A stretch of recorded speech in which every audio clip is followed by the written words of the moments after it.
Hello student, welcome to the physics formula series of unit 8 of class 11th. This is the formula number 7 and today's topic is principle of calorimetry and graph.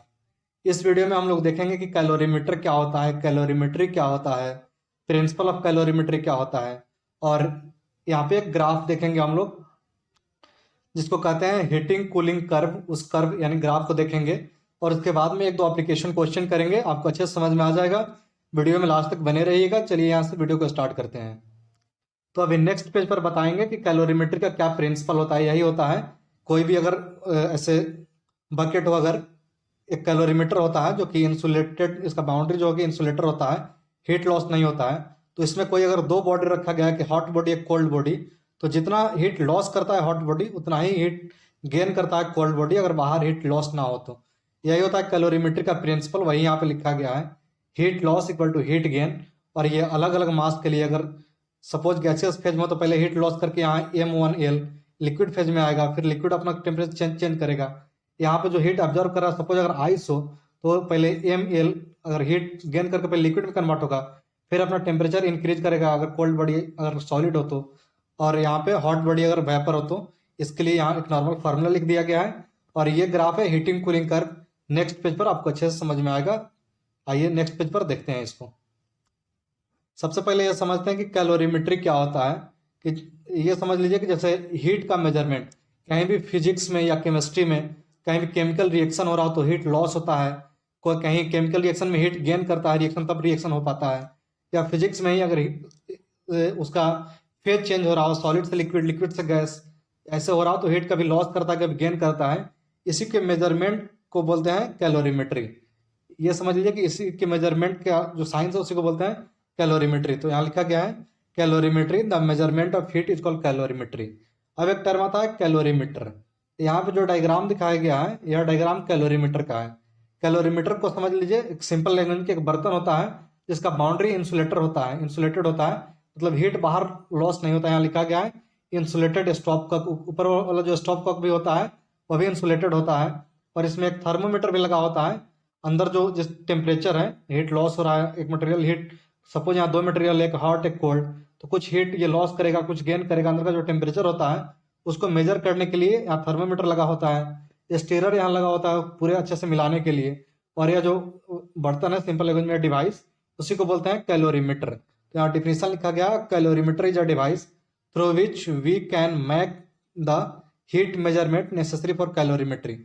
Calorimetry के लिए जो heat measurement necessary होता है, जिस device में यह major करा जाता है उस डिवाइस को बोलते हैं कैलोरीमीटर। अब यहाँ पे है प्रिंसिपल ऑफ कैलोरीमेट्री। अगर यह डिवाइस का यह वाल इंसुलेटेड हो, अगर बाहर हीट लॉस ना हो, if there is no loss of heat, then यहाँ पे अगर दो बॉडी है हॉट और कोल्ड बॉडी, तो heat lost by hot body is equal to heat gain by cold body. यही इसका प्रिंसिपल है, प्रिंसिपल ऑफ कैलोरीमेट्री। एक ये भी चीज पूछा जाता है कि प्रिंसिपल ऑफ कैलोरीमेट्री किसके बेसिस पे है, तो कंजर्वेशन ऑफ एनर्जी के बेसिस पे है। अगर एनर्जी बाहर लॉस नहीं होगा, हीट एनर्जी, तो एक बॉडी जितना हीट एनर्जी लॉस करेगा दूसरा उतना ही गेन करेगा। तो इसको कहते हैं कि principle of calorimetry is on the basis of conservation of energy. आइए नेक्स्ट पेज पर वह ग्राफ देखते हैं हीटिंग कूलिंग कर्व।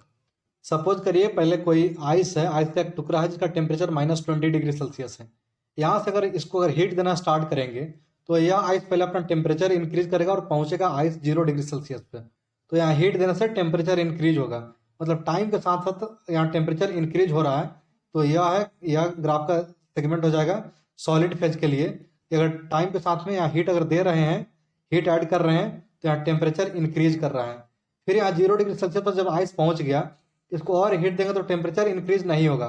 पहले यहाँ सॉलिड से लिक्विड, मतलब आइस से लिक्विड वाटर में होगा और यहाँ पे मेल्ट करेगा यह, तो यहाँ पे हीट देंगे तो यहाँ टेम्परेचर इंक्रीज नहीं करेगा। तो यह सेगमेंट हो जाएगा इसके लिए।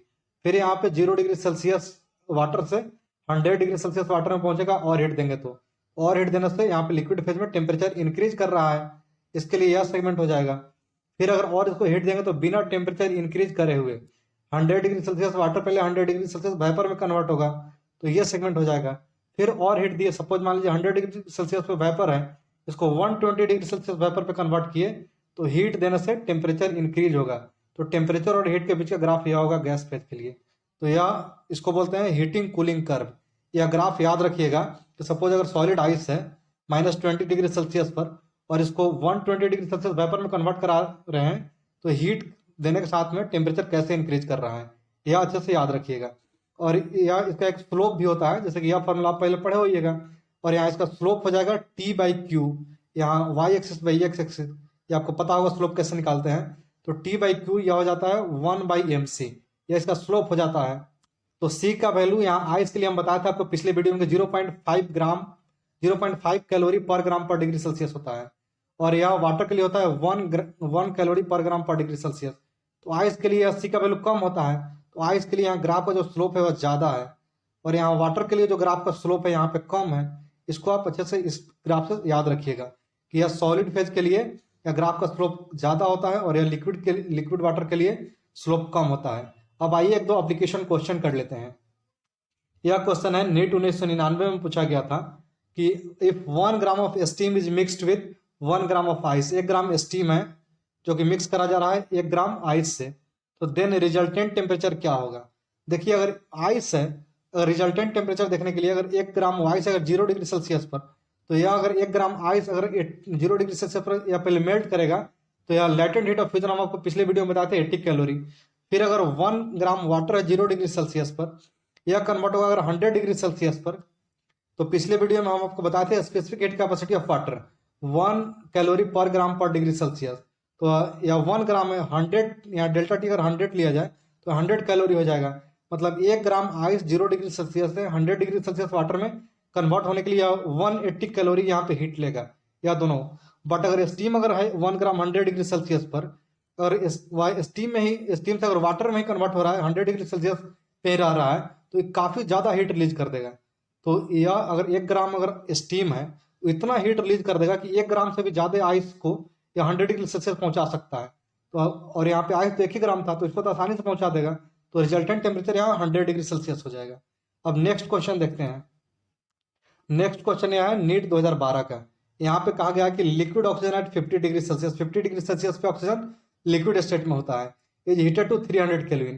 तो ये आपको पता होगा कि 300 केल्विन पर ऑक्सीजन यानी 0 डिग्री सेल्सियस पर इन्वायरमेंट में ऑक्सीजन होता है जो कि गैस फेज में होता है। तो यहाँ हीट करा गया ऑक्सीजन को 50 डिग्री सेल्सियस यानी लिक्विड था, वहां से गैस में यहाँ कन्वर्ट कराया गया at constant pressure of 1 atm। यहाँ पूछा गया है the rate of heating is constant, heating का रेट कॉन्स्टेंट है। Which one of the following graph represent the variation of temperature with time, temperature और टाइम का ग्राफ कौन सा सही है। तो पहले लिक्विड ऑक्सीजन को हीट करेंगे तो यह लिक्विड ऑक्सीजन में ही रहेगा, बॉइलिंग पॉइंट तक पहुंचेगा, तब तक इसका टेम्परेचर इंक्रीज होगा। तो इनिशियली इसको 50 केल्विन से अगर हीट देंगे तो टेम्परेचर इंक्रीज होगा। तो यहाँ टाइम के साथ में टेम्परेचर इसमें इंक्रीज हो रहा है, इसमें हो रहा है, इसमें हो रहा है, बट इसमें टेम्परेचर इंक्रीज नहीं हो रहा है, यहाँ कॉन्स्टेंट रह रहा है टाइम के साथ में इनिशियली, तो ये नहीं होगा, ये तीनों में से कोई होगा। फिर यह जब लिक्विड ऑक्सीजन बॉइलिंग पॉइंट तक पहुंच गया था और इसको हीट देंगे तो इसका टेम्परेचर कॉन्स्टेंट रहेगा, या लिक्विड ऑक्सीजन गैस ऑक्सीजन में कन्वर्ट होगा, टेम्परेचर कॉन्स्टेंट रखे टाइम के साथ में।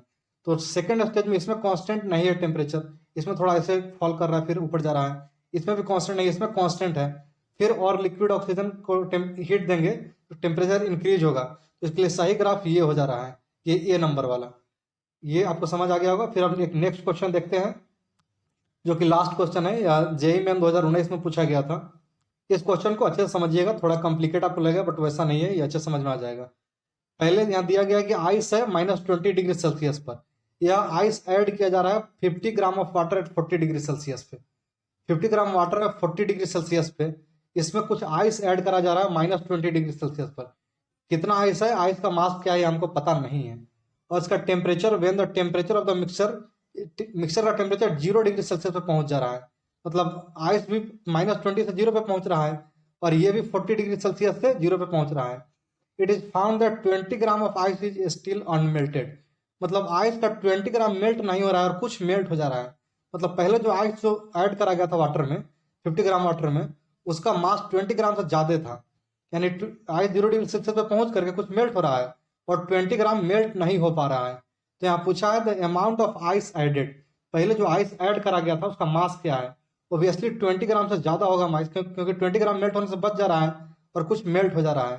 The amount of ice is added to the water was close to, ice जो पहले ऐड करा गया था वाटर में या -20 डिग्री सेल्सियस पे, उसका मास पूछा जा रहा है। Specific heat capacity of water यहाँ जूल में दे दिया गया, हम आपको बताए थे कैलोरी में कि 1 कैलोरी पर ग्राम पर डिग्री सेल्सियस, वहीं यहाँ जूल में है यहाँ आइस के लिए है और यहाँ पे हीट ऑफ फ्यूजन दे दिया गया है। तो पहले तो यह कन्वर्ट होगा 50 gram of water 40 degree Celsius से 0 डिग्री सेल्सियस पे, जो तो यह हीट रिलीज करेगा। कितना हीट रिलीज करेगा, यहाँ निकाल लेंगे एम सी डेल्टा टी से, एम 50 ग्राम हो जाएगा, यहाँ सी दिया गया है यहाँ 4.2 और डेल्टा टी यहाँ पे 40 डिग्री से 0 डिग्री 8400 निकल आएगा। और यही 8400 इक्वल हो जाएगा, पहले कुछ आइस का मास था जो कि 20 ग्राम से ज़्यादा था, वह -20 डिग्री सेल्सियस से 0 डिग्री सेल्सियस पे कन्वर्ट होगा। तो यहाँ एम और आइस के लिए सी का वैल्यू और यह डेल्टा टी का वैल्यू -20 से 0 पे आया आइस, और ये और प्लस कुछ आइस मेल्ट कर रहा है 20 ग्राम बच जा रहा है। तो पहले जो मास एम था उसमें 20 घटाएंगे तो जितना आइस मेल्ट कर रहा है उसका वैल्यू आ जाएगा। और लेटेंट हीट एम एल, बोले यहाँ लगेगा एम और एल, लेटेंट हीट यहाँ दिया गया है। फिर इसको आगे फर्दर कैलकुलेट करेंगे तो यह हो जाएगा इतना, या दोनों मिलकर 42 हो जाएगा, 42 एम हो जाएगा। फिर यहाँ पे 334 एम और इसको 20 से मल्टीप्लाई करेंगे तो इतना आ जाएगा। फिर इसको फर्दर आगे मूव करेंगे कैलकुलेशन, ये आ जाएगा। इसी तरह से आगे ऐसे प्रोसीड करते हुए एम का वैल्यू आ जाएगा अप्रॉक्स 40 ग्राम और आंसर हो जाएगा यहीं पे या यहाँ फार्मूला भी, यहाँ क्वेश्चन भी खत्म होता है। आपको यह video principle of calorimetry, calorimeter, heating cooling curve, ये सब अच्छे से समझ में आ गया होगा। वीडियो को यहाँ पे खत्म करते हैं। ठीक है, थैंक यू।